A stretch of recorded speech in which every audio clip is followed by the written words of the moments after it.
Se você pensar em comprar novos, como vemos é 20, 30% da população é que efetivamente compra, nas transações efetivas cá em Portugal, aí sim, você vai a qualquer uma das marcas e que tiveram no Electric Summit, na Peugeot, numa Renault, numa Nissan, numa BMW, têm gamas completamente eletrificadas. Aí sim.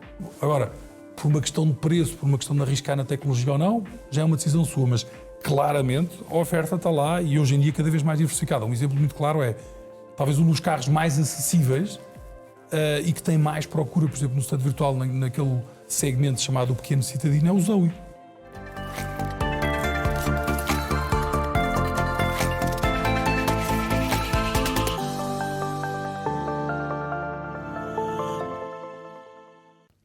O Jornal de Negócios, em associação com a Galp, lança uma iniciativa obrigatória. Vamos debater a mobilidade elétrica e o futuro do planeta.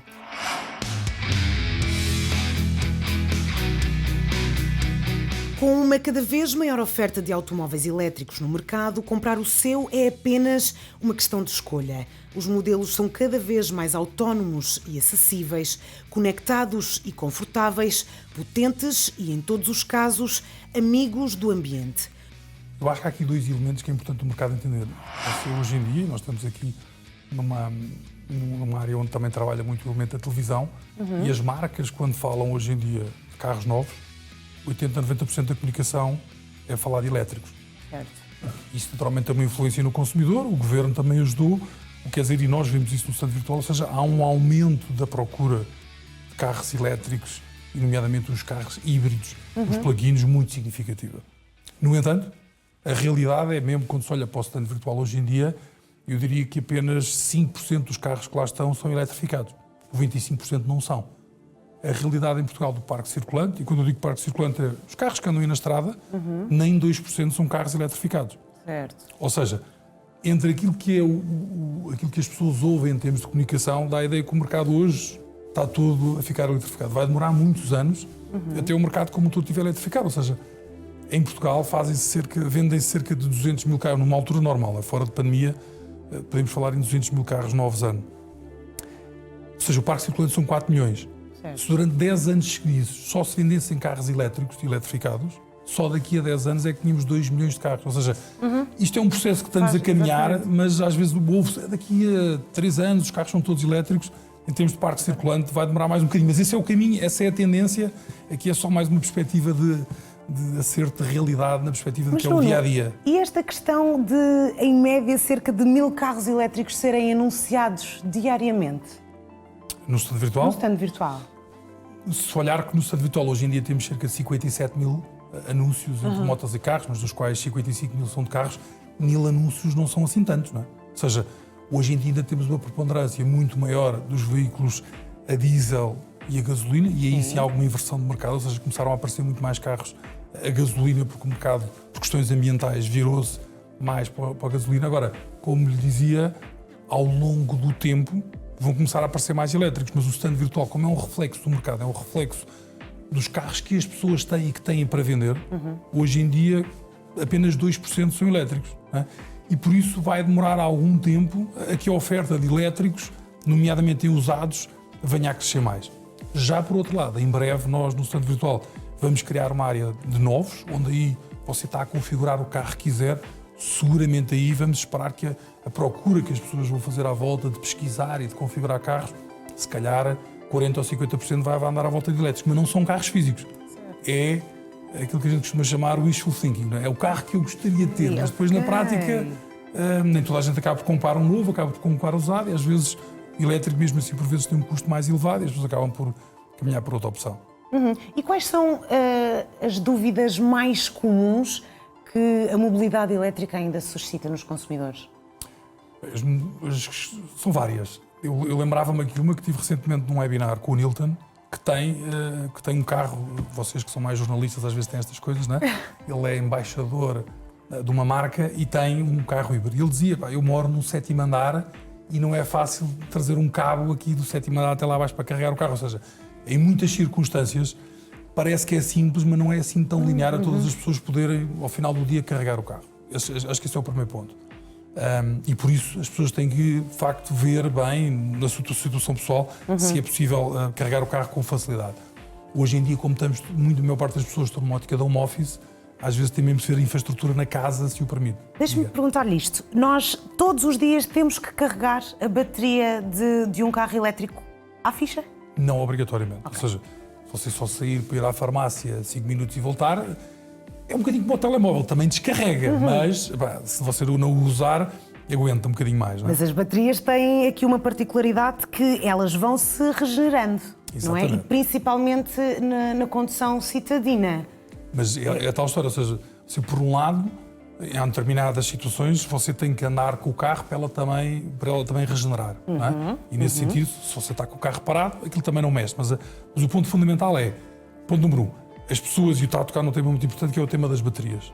Independentemente da questão da carga, que é muito relevante, há outra questão que é a insegurança hoje em dia do consumidor à volta da tecnologia das baterias. É isso. Ou seja, você vai comprar um carro hoje, quer seja novo, quer seja usado, que garantia que você tem que daqui a 4 anos a bateria está... aquela tecnologia faz sentido. Você hoje, se calhar, comprar um carro a diesel ou a gasóleo, a tecnologia não mudou assim tanto nos últimos 10 ou 20 anos. Quer dizer, claro que melhora aqui ou ali, mas os carros continuam a circular com 20 anos. Daqui a 4 anos, como é que será?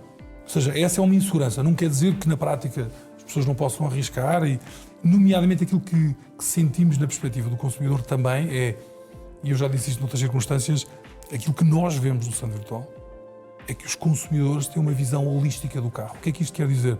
As pessoas dizem, mas eu, de facto, em 98% das vezes faço apenas por dia não mais do que 50 km. O carro elétrico é um carro e chegava-me. Mas a verdade é que as pessoas não têm um carro para depois ir ao fim de semana e fazer longas ou ir à Espanha, ou ir ao... Eu que estou em Lisboa estou a dizer isto, mas quem está no Porto, ir ao Algarve, e se o carro, e se eu acelerar um bocadinho, já sei que aquilo no elétrico, a bateria não é bem o que está lá. Não é? E por isso, ou seja, às tantas chega a Lisboa, chega a Fátima, tem que carregar, tem que ser logística. Quem opta por um plug-in, aí tem um bocadinho o melhor dos dois mundos. Certo. Porque o plug-in, de se facto... faltar tem o outro. Não, e nomeadamente você tem ali 30, 40 km. Hoje em dia, então, naquilo que estamos a viver, para a maior parte das pessoas que esteja num modelo e que tenha condições de ter um plug-in, provavelmente estão mais naquele segmento que fazem home office. Quer dizer que vão ao supermercado, vão aqui ali, fazem uma visita, a parte do elétrico do plug-in é suficiente. E quando precisam de algo mais, está lá o motor a combustão. Ou seja, é de facto uma boa opção, tanto que uma das coisas, e aqui viria talvez a terceira dúvida dos consumidores, que está ligada com as próprias baterias, é antigamente as pessoas, isto inverteu-se no mercado, compravam mais o diesel do que a gasolina, porque sabia-se que o carro a gasóleo aguentava mais o valor comercial. Ou seja, daqui a 4 anos aquele carro vale mais do que a gasolina. Exatamente. Hoje em dia a grande dúvida é essa. Se eu compro um elétrico e depois, afinal, hoje o Tesla é muito bom, mas será que daqui a 4 anos ainda é o Tesla ou a tendência é outra e o valor do Tesla já caiu? Quem diz o Tesla diz outra marca qualquer. 100% não é? eletrificado, não é? 100% eletrificado, nesse caso, são os BEVs, não é? E levanta-se essa questão. Ou seja, as pessoas, a opção de ir para um plug-in, hoje já se vê, a desvalorização do carro é marginal, está muito alinhada. Por exemplo, o que se vende mais são os plug-ins a gasolina. Porque a gasolina também é mais eco-friendly, mais amigo do ambiente do que o diesel. Então as pessoas, quando vão para o plug-in, optam mais pelo híbrido a gasolina do que o híbrido a diesel. E nesse contexto, vê-se hoje em dia, nós que temos os números no Stand Virtual, percebemos que a desvalorização de um carro a gasolina ou a desvalorização de um plug-in a gasolina está muito semelhante. Ou seja, não há quase uma diferenciação no mercado. Porquê? Porque no limite, se a parte elétrica não funcionar, o carro é um carro a gasolina normal. E nesse sentido, é de facto uma opção segura nesta fase para o consumidor olhar para os plug-ins. Os elétricos, há aqui um maior risco, mas também é como tudo, não é? Às vezes há pessoas que apostam, pode ser que até que o carro valorize. Claro. Não sei, estou aqui. Normalmente nos carros não é bem assim, eles normalmente tendem a desvalorizar, mas pode ser que desvalorize menos do que a média. O Stand Virtual, o site número 1 em Portugal de oferta e procura e escolha do consumidor, disponibiliza uma oferta abrangente de automóveis elétricos. Em Portugal já se vendia praticamente 2,5, quase 3 usados para cada novo que era vendido. Hoje em dia estamos ainda mais do que isso. Vendem-se 4 usados praticamente para cada novo. Ou seja, 80% das pessoas que vai pensar comprar um carro acaba por comprar um usado. Se você tiver numa lógica em que pensa em comprar um elétrico, 80% vai para os usados. Nos usados, a oferta é muito limitada. Os carros usados, a fábrica dos carros usados são os carros novos. não é? Ou seja, quando o número de carros novos que existe são poucos, você vai produzir poucos carros usados. Ou seja, quando num parque circulante de 4 milhões, você hoje em dia, por exemplo, teve o mês passado, se não me engano, 28% das vendas foram eletrificadas, ok? Mas foram vendidos, já não me lembro, sei lá, cerca de 10, 15 mil carros. Ou seja, você terá para aí 3 mil carros ou 4 mil carros eletrificados. Daqui a não sei quantos anos, esses carros também vão se transformar em usados. E só os que há uns anos atrás venderam, que eram muito menos, é que se vão transformar. Ou seja, a fábrica para produzir usados de elétricos ainda é muito curta. E por isso há pouca oferta. Já é completamente o oposto quando pensa em novos. Se você pensar em comprar novos, como vemos é 20%, 30% da população é que efetivamente compra, as transações efetivas cá em Portugal, aí sim, você vai a qualquer uma das marcas e que tiveram no Electric Summit, na Peugeot, numa Renault, numa Nissan, numa BMW, têm gamas completamente eletrificadas. Aí sim. Agora, por uma questão de preço, por uma questão de arriscar na tecnologia ou não, já é uma decisão sua, mas claramente a oferta está lá e hoje em dia cada vez mais diversificada. Um exemplo muito claro é, talvez um dos carros mais acessíveis e que tem mais procura, por exemplo, no estado virtual, naquele segmento chamado o pequeno cidadino, é o Zoe. É um carro completamente eletrificado da Renault, ou seja, a procura está lá, neste caso até para os usados, mas nos novos é uma questão de decisão, ou seja, e se você for, e aquilo que se apanha na comunicação das marcas é essencialmente falar da gama eletrificada, hoje em dia muito das opções de plug-in, não é? E nesse sentido aí a oferta está lá completamente. E é isso que eu acho que vai fazer mudar o mercado, à medida que nos novos passarmos de 30% para, quem sabe, daqui a uns anos 50%, 60% das vendas serem todas eletrificadas, depois isso, passados 10 anos, 15 anos, vai-se refletir no parque circulante, que aí sim também se irá transformar maioritariamente em carros eletrificados. Mas vai demorar tempo. Ok. E os valores das gamas eletrificadas são um bocadinho ambiciosas ou sabe que está a questão dentro da média? Não, deixe-me fazer a seguinte análise, que é, eu acho que nos Estados Unidos o mercado já é mais sofisticado. E as pessoas nos Estados Unidos, que é um mercado muito automóvel, não é como nós aqui, não há transportes públicos. Você está numa cidade como Atlanta, ou está numa cidade como, sei lá, Washington ou Portland. Agora já é um bocado mais o Uber, mas antigamente você, para se deslocar a ir a um centro comercial ou a qualquer sítio, tem que ter carro. Sim. Não há grandes opções. Não é? Mas o que acontece? As pessoas já têm uma análise do carro um bocado mais profunda. O que é que isso quer dizer? Que quando você olha para um carro elétrico, faz uma análise, mais uma vez vou usar o mesmo termo, holística dos custos do carro. Ou seja, naquilo que você está a dizer, se calhar a sua pergunta está na ótica, quer dizer, eu vou comprar, se eu vou comprar este carro na versão elétrica, ele vai-me custar 30 mil. Se eu comprar a versão apenas a combustão, vai-me custar 25. Vou ter 5 mil euros mais caro. Mas agora, se você fizer um bocadinho mais de contas, que é, eu vou pensar ficar com este carro durante 4 anos. E eu, em vez de gastar 100 euros de combustível por mês, passo a pagar apenas, não sei, estou a falar completamente de conta, 10, 15 euros de eletricidade é a minha conta por mês. Ok. E aí eu multiplico vezes 12 meses, vezes não sei quantos anos. Até que ponto, eu ainda também não lhe sei dizer a 100%, mas eu penso que, em termos objetivos de manutenção, é mais barato do que um carro a combustão. E você começa a fazer as contas todas. E o estacionamento, se calhar você no carro elétrico não paga tanto, como no outro tem que pagar mais, porque tem lugares... Ou seja, se você fizer as contas todas, há ali alguns segmentos em que justifica. Agora, se você passar a vida a fazer todos os dias 300 km e tem um carro elétrico, mas depois aquilo não funciona, está sempre a carregar, não compensa. Não compensa você. Ou seja, nós, enquanto consumidores, temos que perceber muito bem o nosso estilo de vida. É isso, não é? Obriga, não é aquela decisão tão simples, exato. que eu acho que ainda há, e acho que o português, como em outros mercados, por exemplo, no Brasil tendência. também. Não é por ser tendência. Exatamente, não, mas as pessoas em Portugal, em particular, mas há muitos mercados que são assim, as pessoas gostam do carro. O carro também é um elemento de status. Com certeza. Okay? Ou seja, vou dar um exemplo muito engraçado, que houve uma altura que trabalhava para num grupo que tinha várias marcas, e algumas delas eram mais premium. E era interessante que num segmento premium, em Portugal, as pessoas, é impensável se comprar agora vou dizer para não estar a dizer uma marca em particular, mas é o segmento, um BMW Série 3, ou um Audi A4, ou um Mercedes Classe C. Em Portugal você dificilmente compra esse carro sem ter jantes especiais. Em Espanha, esses carros são vendidos com tampões. É verdade. As pessoas não dão, quer dizer, Ou seja, Até parece criminoso, não é? mesmo eu estou a dizer sinceramente, eu gosto Exato. mais de ver um carro com jantes especiais do que um carro. Claro, Seja, sim. mas pronto, é a nossa cultura, não é? dúvida. E nesse sentido, neste caso específico do elétrico, não é só ir na moda porque tem outras implicações. Não é? Agora, as pessoas gostam, o carro agora vem com os LEDs, gostava de ter um carro com. Mas é muito essa componente, não é? Sim, sim. Já na vertente dos elétricos, faz as pessoas ter que refletir um bocadinho mais e a questão do estilo de vida. Agora, se me perguntar porque há muita gente que me faz essa questão, liga-me, Nuno, tu estás aí, vês os carros todos no mercado todo, o que é que tu achas que eu faça?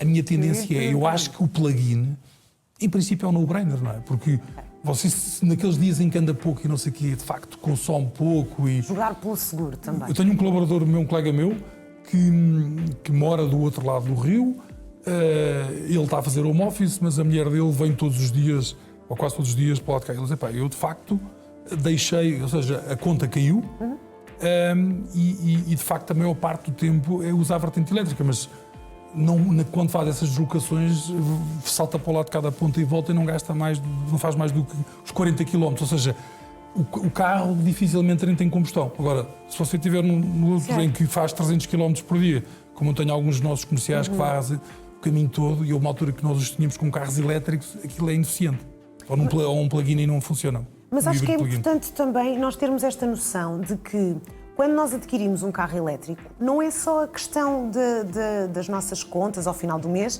que vão aumentar, porque existem os carregamentos, não é? Nos postos de carregamento que são pagos, não é? Essas contas, eu acho que ainda, e isso é uma coisa que pode mudar, não é? Eu acho que até agora tem sido muito facilitado. É a mesma coisa que o mercado de elétricos evoluiu extremamente, porque o governo, durante muito tempo, até este ano, incentivou muito.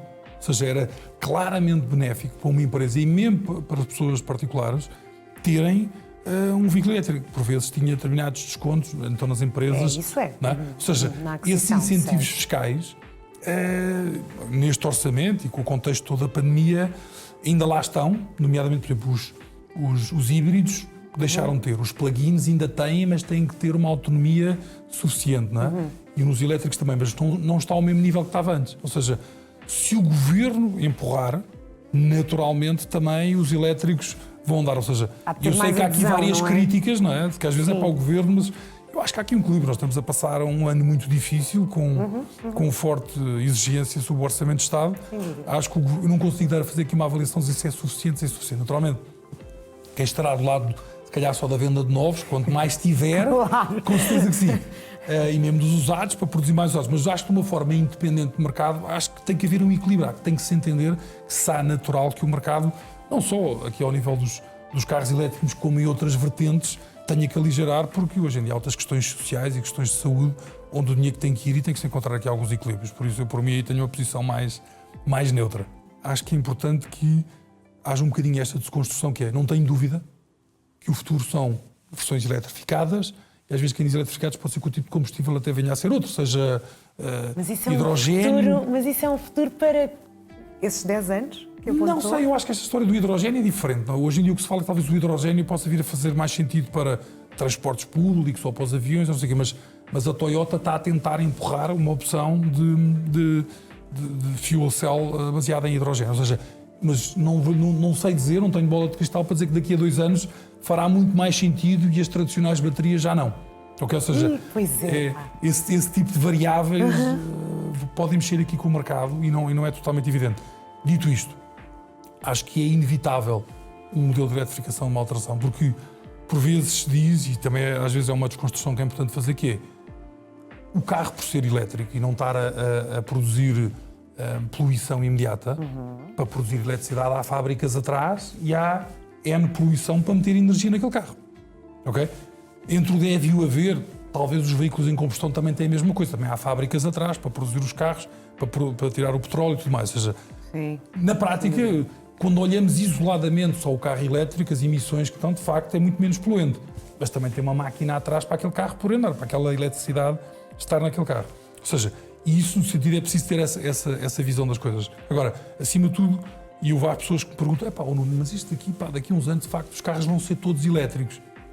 Não é bem assim, não é? Ou seja, mas por muito que a gente quisesse mesmo, não é? Nem que o governo dissesse, meus amigos, a partir de agora todas as vendas têm que ser elétricas, Como lhe dizia, o parque circulante são 4 milhões de carros. Se tivéssemos a vender 200 mil sem mais nenhuma pandemia, sem mais nada pelo caminho, nos próximos 10 anos ia produzir 2 milhões de carros. Quer dizer que só apenas daqui a 10 anos é que 50% do parque circulante, ou seja, se me disser, mas daqui a 2 ou 3 anos as vendas de novos poderão ser 50% elétricos, isso são quase certeza. Faça parte do futuro. Conduza um veículo elétrico para um planeta sustentável. Saiba mais em electricsummit.negócios.pt.